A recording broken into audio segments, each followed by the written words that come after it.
we saw the big beautiful bill. We know some of the spending cuts that are coming up. Medicaid is going to have some of those things to bear. We also saw a lot of the changes that are happening on the Medicare side, right? The utilization rates are skyrocketing.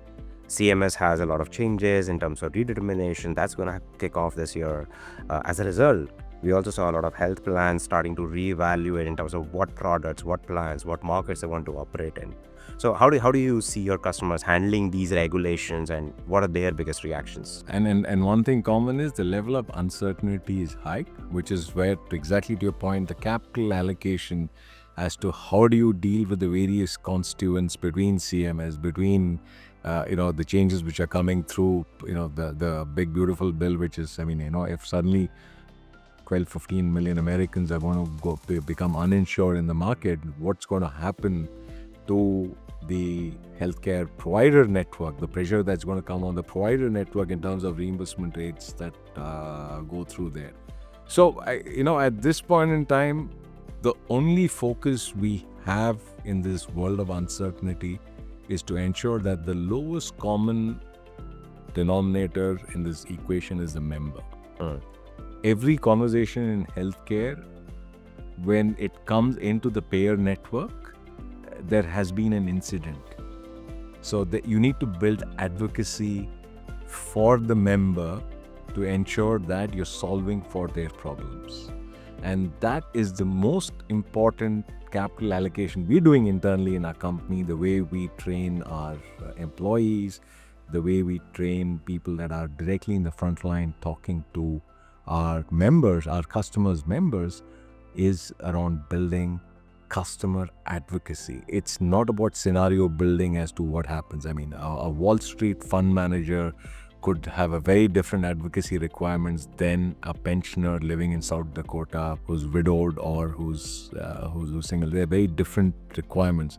So building the right advocacy and ensuring that permeates in the culture of the organization is the most important element. And once we get this right, working with our clients, it then starts showing up in our client star rankings. It starts showing up in all the measurement criteria that our clients are measured from their stakeholders, their boards, the shareholders, and the regulators coming to it. So to your point, 3 months back, we thought that we were in a settled world, and now it's different. The changes are so rapid, and regulation actually also provides the guardrails where they are acknowledging the fact that the opacity which we have seen historically before the advent of the ACA and how things are playing out is the person that get affected the most is the member. You have pharma, you have payer, you have providers, and you have the member.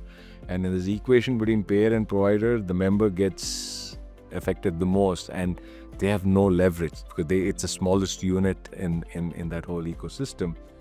But focusing on the member and putting them at the top of the channel in terms of how regulations are also helping in driving a level of transparency, I think will ultimately, for service providers like us, for our customers, that is exactly where our focus. Interesting observations. One of the dichotomy we have seen, and especially plans probably struggle with this the most, historically, a lot of plans are thought about regulations at the opposite spectrum from experience. They think about regulation as a way to ensure things, and it becomes a cost. It becomes a shackling of sorts, which prevents them from driving better experiences. But what we are now starting to say, and what you're also referring to, is how can better compliance, better regulations actually enable better experience? It allows you to have the right guardrails. So how do you think plans or other entities in the ecosystem need to respond to these regulation experience kind of conundrums? The point is, this industry is regulated. And regulations have become a lot more complex given the complexity of how, plans, proposals, products, and designs are created. But ultimately, what is ubiquitous is creating a customer experience which then cuts across the realm of what any regulatory framework would be. Because again, the heart of the success is always you take care of your members, everything takes care of itself after that. So if regulatory frameworks are changing, customers that are more agile to ensure that they use regulations and the frameworks as an ally to build the right capabilities that then drives the right behaviors. Sometimes it also requires a cultural metamorphosis. I think they are the ones that are going to get a bigger part. So the larger the company gets, sometimes it becomes difficult to drive some changes, but companies that have figured it out, and you can see that they're winning disproportionate market share in the marketplace than others that happen to use regulation and said, this is something which is going to exist. Regulations are here to protect the players in the market, and the member being, the smallest one. And if you embrace that change and you reorient the culture in the organization, everything from operational swim lanes to the technology stack to the products that are designed, I think they are the winners. If you really think about it, right, what we are saying here is it's easier to think of compliance or regulations as a way to build trust. It's the opposite end of that, right? So it helps me build a better trust with my members because they know that I'm following the standards, I'm following a certain guidelines and guardrails that are put into place to protect the members, as opposed to think of as a way where regulations prevent me from doing the things I need to. Spot on. I mean, to a point, it's like a member should never even look at what the regulatory compliance framework is. Their affinity to the brand is because of what the brand means to them from their experience. And that happens, a member is not savvy enough to know what are the 100 different regulations that they need. They get thrust upon the impact of the regulation like we've seen for example, in this big beautiful bill.